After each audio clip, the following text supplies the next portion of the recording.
Hello, everyone, and welcome to another episode of the Heartland Franchise Guide, your insider's guide to all things franchising in the local area. I'm Blake Martin, local small business franchise owner, and your Heartland Franchise Guide.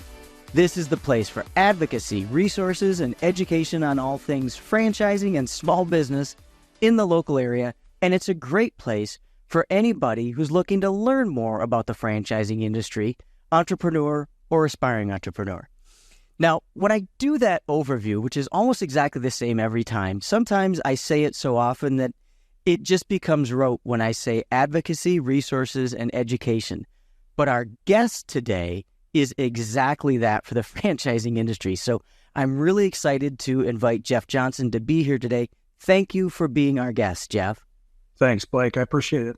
Absolutely. And you are the founder, owner, operator, CEO, chief chef, wastebasket, whatever. You do everything. Obviously not everything. You have a team, but the Franchise Research at Franchise Research Institute and FranSurvey, right? That's correct. We should probably start there, right? What do you do? Well, let's start. I want to start back on my first. I've always wanted to be self-employed. I started back in college when I first found out about what entrepreneurism was. Okay. My father was career military and my mom was a grade school teacher. And so we didn't talk business around the table. That just never happened. And so it was college before I really found out about what entrepreneurism is. And I wanted to trade. I wanted to get away from the concept where you're trading time for money. The only way to make more money is to spend more time. And that didn't make any sense to me. That sounds familiar. What's that? So that sounds really familiar. It does sound familiar, and I'm sure you hear it all the time. So I always had that drumbeat in the back of my mind to figure out how to do that. So I got into sales, made a little money, saved some money, moved around with the company for a while. I was living in Dallas, Texas. I was 29 years old, and I ate a Schlotsky sandwich, and I kind of fell in love with the uniqueness about it. And so at 29, I quit my corporate job, bought the rights to Schlotsky's, moved back to Lincoln, Nebraska, opened 3 locations in 4 years. And I was that all-American entrepreneur living back in my hometown. I was able to skip out in the afternoon and coach the kids' football team or basketball and do all that stuff, but you're also on call on Sunday when somebody calls in sick or, something breaks down. So it's that, but I loved it. I was with Schlotsky's for 17 years. The company had 200 locations when I first bought a franchise. They went public in 1995, and then Schlotsky's grew from 200 locations when I first was there to 750. So everybody bought stock. It was on NASDAQ. Mm-hmm. The company grew like crazy, but they went bankrupt in August of 2004. Oof. I was an area developer for Schlotsky's at the time, and I had a big chunk of the Midwest. I had Nebraska, Iowa, North and South Dakota. So I'm using the experience I had as a franchisee and finding new folks to be franchisees for Schlotsky's. And Omaha and Des Moines and Fargo, and I put 2 Schlotsky's in Minot, North Dakota. So you did now, really? I know it's my wife still reminds me you did 2 in Minot, North Dakota. But when Schlotsky's went bankrupt, franchisees can survive bankruptcy. Area developers there don't. So my 17 years at Schlotsky's was torn up, and during those years, I was literally in the room where it happened. So I was elected to the Franchise Advisory Council, and I know you talk to your clients about that. I was on the marketing committees. I was on the President's Council. I was there when the decisions were being made to grow the company, but it was heartbreaking. And, everybody, the question then always is, well, what did you learn about that? So what did you do with that experience? And that's when I founded the Franchise Research Institute. It seemed illogical to me that you wouldn't buy a microwave without having feedback from folks that had bought all the different microwaves. You wouldn't, take a vacation or stay at a hotel but yet none of that really existed in franchising. And that seemed really odd to me. I also noticed during the time at Schlotsky's that there was no platform for franchisees to really share feedback to the franchise executives. So franchise executives, you have that national conference or the meeting or whatever, and afterwards you have the chronic complainers in one ear. They're always there, right? In every organization, whether it's a football team or a military unit, there's always somebody unhappy about something. And then in the other ear, you have the false praise, the teacher's pet, the folks that want to, oh, it was wonderful and you did such a great job. And so the franchise executives are caught in the middle going, I don't know. Right. What's the authentic feedback? Yeah. Then there is no authentic feedback. So you can't really quantify anything. Franchisees are oftentimes reluctant to share negative feedback because if I raise my hand and say something about the new marketing program, then is the marketing team ever going to support me in my location? So you're caught with that. So I hired a university professor, head of the marketing department at the University of Nebraska, and we wrote the methodology because I didn't want just another, anybody can just do a survey. I really wanted some market research. I really wanted to be able to give an error range and say, within 2.5%, this is what franchisees think about the ongoing training program or the marketing program. And as part of that, and I'll send you, Blake, I'll send you a copy of the standard FranSurvey questionnaire that we have. And that if you want to share that with anybody that kind of can have a feel for the questions we've been asking for 20 years. And we want to quantify, the operations and training and support and marketing. But we also want to ask about the relationship and we've worked with some great franchises over the years, but, like anything, there are great opportunities and there are some that are not so great. And there are some that are really, don't even touch it. Right. But it exists in everything. So that's not surprising. But, when you think that there are 4,000 franchise opportunities in the U.S. right now, what an overwhelming number.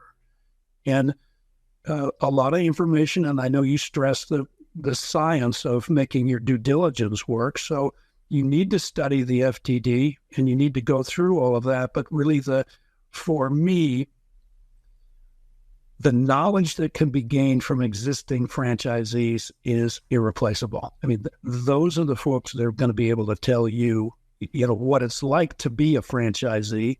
But if you hand them a list of the franchisees and the phone numbers and they're left just dialing and leaving messages and following up, it's not very scientific. You don't really know what folks you got a hold of, but you also you can't speak to enough of them to really get a feel. And I know when I was doing my due diligence for Schlotzsky's, I was fortunate enough that it was out of Austin and there are just a ton of them in the state. And I was the sales manager for a computer supply company. So as I would be with salesmen in Lubbock or in other places, then when our day was done, I'd find a franchisee. And so I was able to sit down face to face with franchisees all over Texas and talk about, is this a good deal? Mm-hmm. Do you want your best friend to do that? Do you want your brother to get involved in it? What's the feel? What's the training? What's the support like? And so I was able to do that in person, and I was trying to provide what I am providing is a platform for franchise executives that really want to quantify their success. And we get involved. So that's your customers, the franchise executives or the franchisor that want to get a good authentic feel for what are the strengths, what are the improvement areas. Yeah, right. And so when Paul Brown took over Arby's, which is a great example, and he didn't have experience in franchising at the time, and Arby's had been a troubled brand and a lot of CEOs, and he really turned it around. It's an amazing story. And so one of the things he did is when he went on a bus tour, went to see franchisees. The other thing he did is he hired us, and we were able to get a hold of the franchisees, provide them the platform that we had built out. So it's completely confidential and you can say anything you want. And so we quantify the stuff, but we also have a lot of open-ended questions where we really get verbatim. So the first question we've asked since day one is, how would you rate the quality of the franchisor? Mm-hmm. Then we asked, knowing what you know now, would you invest in this franchise again? And if they say no, then we follow up with a verbatim question. Why? Well, my wife passed away, or, there could be lots of reasons, Sure. but we want to be able to find out. And the third question we ask is, would you recommend this franchise to a qualified candidate? So those are the first three that we ask, and they're really crucial. And again, that third question, if they say no, then we want to follow up and say, well, why? Why would we not recommend the franchise? So if I'm a franchisor, like Arby's, as you said, yeah, how does this work? How do you integrate this into the operations or into your quality assurance program? What do the steps look like to get connected? Great question. So our customer, our client is the franchisor. So we work with corporate Arby's. They give us a list, email addresses of all the franchisees, and we approve the questionnaire, because a lot of times, especially in food, there are limited time offers. There's all kinds of stuff. So we can customize the questionnaire to be as specific as they want it to be. And we reach out to the franchisees individually. So corporate announces the survey, so it's a legit deal. Yeah. And when we reach out to franchisees, give them a unique link so that you press on the link, you can go in and take the survey. It's very user-friendly. It's in terms that franchisees understand, because we understand the language to use. And then if they get interrupted, they can stop, enter back in, start right where they left off. But then that information is all quantified for us, and we have a firewall in between our data and the franchise or executives, right? So we follow up with non-respondents 3, 4, 5 times. We get one of the necessary elements is that we want over 70% participation, which is a high number. Yeah. We just completed a project for H&R Block. I think this is the 5th year we've done their franchisees. And as you can imagine, they have, upwards of 1,000 franchisees. That's a lot of folks. But we have found that franchisees want to participate. I mean, this is the lifeblood. They've probably invested everything they have, their kids' college education, retirement money. So they want to have a vote. They want to be able to participate and tell leadership, especially if there's no risk and no reward. So I can see all these really good things about them, and then they're going to know, and I'm going to get preferential treatment. That's not how it works. So we reach out, then we, last chance, closing soon. We package all the data and we massage it, and then we issue a report back to the franchise executives. Don't identify anybody, but the quantitative and the qualitative. So all of the verbatim responses, you can imagine, H&R Block is a great example, but when you have hundreds of franchisees and they're all writing their opinions and their feedback, it can be a lot. So it's enormously beneficial to franchisors that want to know. It's a lot like an annual physical. If you've already decided you're not going to lose any weight, you're not going to get any exercise, you're going to keep drinking and keep smoking or doing whatever you do, then don't go get a physical. There's no sense in really having the doc sit down with you and say, so for franchise executives that will just assume not know, then they don't call us. How many of your franchisors continue to get their physical every year? COVID was a bit of a hit. We do a lot of work with food, and as you know, food franchises are still struggling. There's with staffing and supply chain and all that kind of stuff. But we've probably over the years worked for maybe 200. We do right now a couple dozen projects a year. Sometimes we do Taco John's like every other year. I mean, it depends on the franchise. Bright Star Care is an annual franchise. I'm sure you know, Harvey at Express Professionals. They've been annual franchise. They do projects. I think we're doing their 16th year this fall. So we've got clients that do the annual surveys. We've got some that'll do them, come and go. I know one of the jobs you had was at Comfort Care, and it was a client of ours for years. And the question that I now don't have to ask is, who is it applicable to? And obviously it's the franchisors, your customers, see it as applicable to all different industries.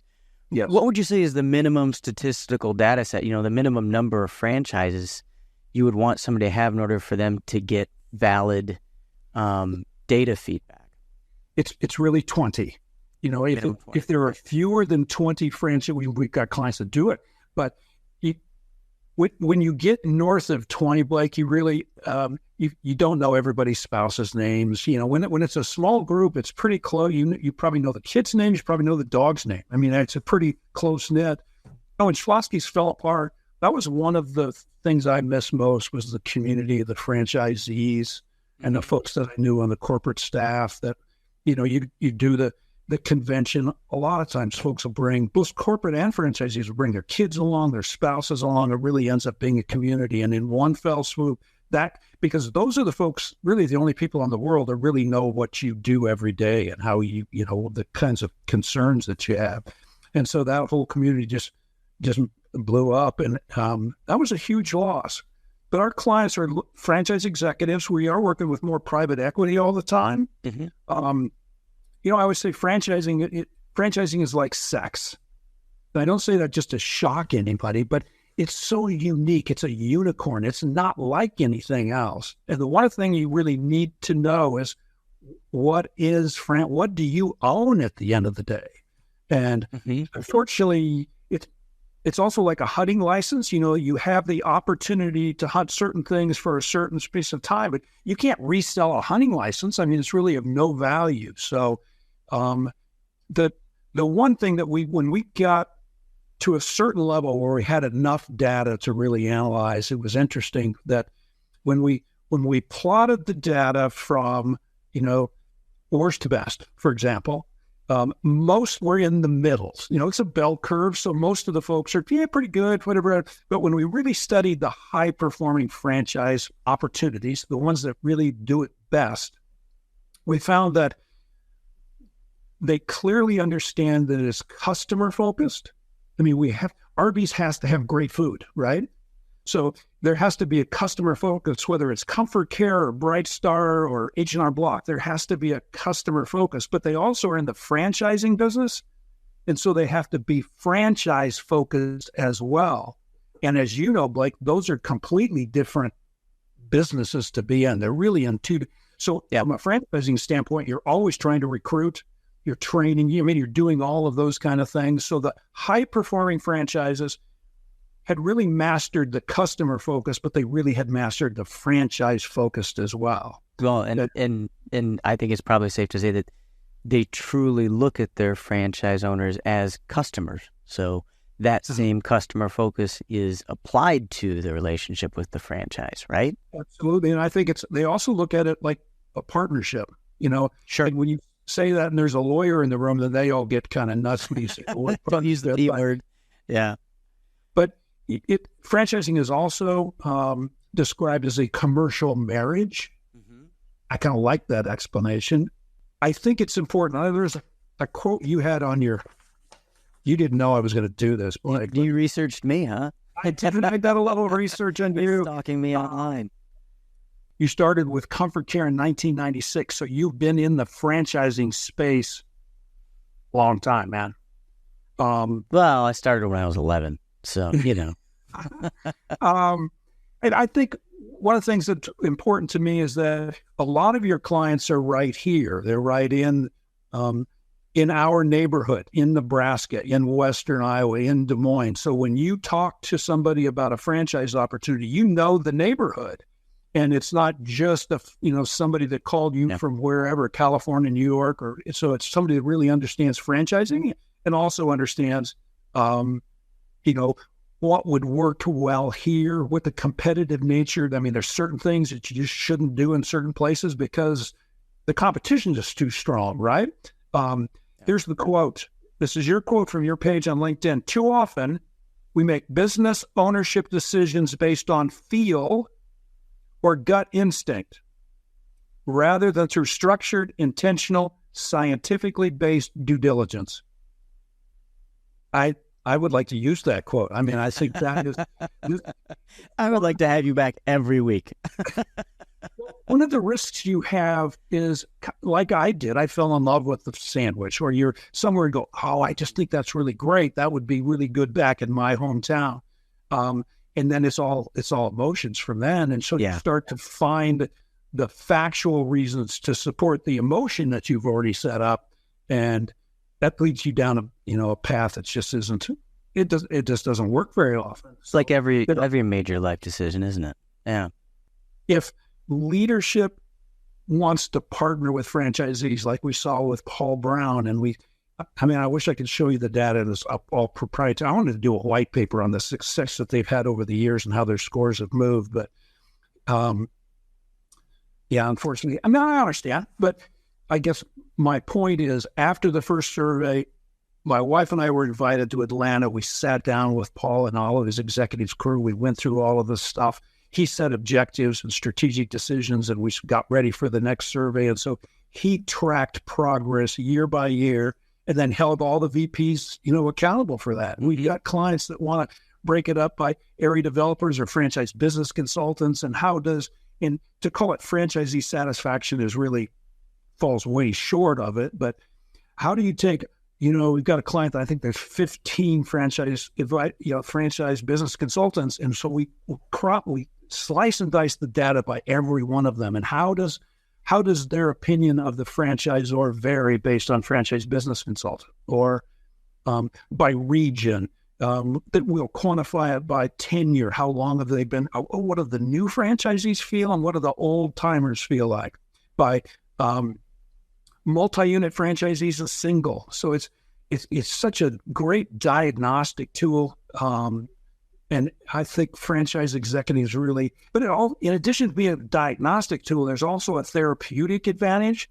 When you sit with the doctor, you go in with something and you talk to the doctor about it, you leave the doctor's office feeling better. You haven't even done anything yet. You haven't got a shot or a pill or anything. You feel better because something's happened. And so that's what the survey does. Quite often we get feedback from the franchisees about, I'm so glad we get to do this. I'm so glad. Participating improves the environment. Yeah. So, there is real data when you really think about,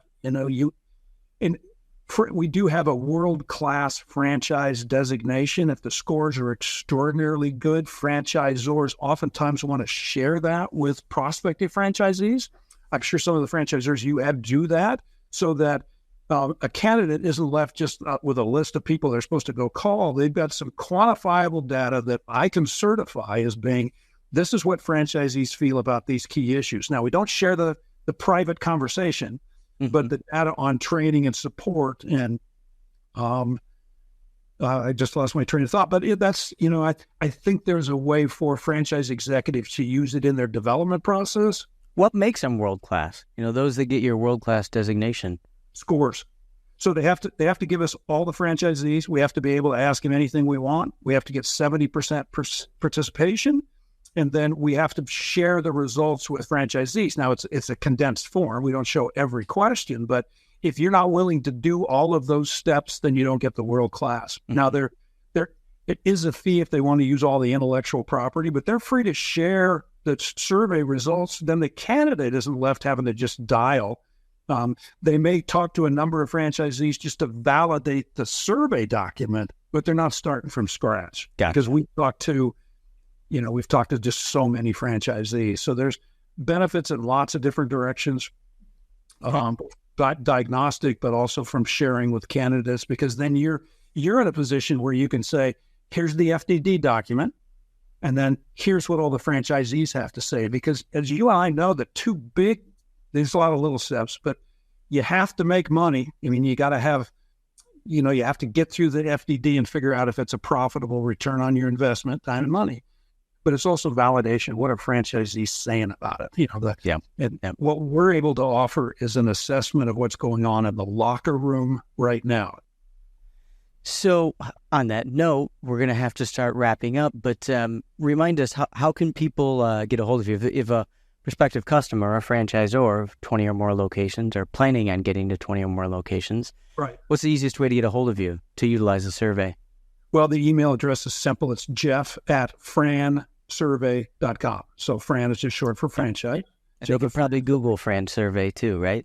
FranSurvey, you can Google, and all that stuff's out there. And if there are some world-class franchises up where folks can go on and download reports from past years. So that's available as well. That's good to know.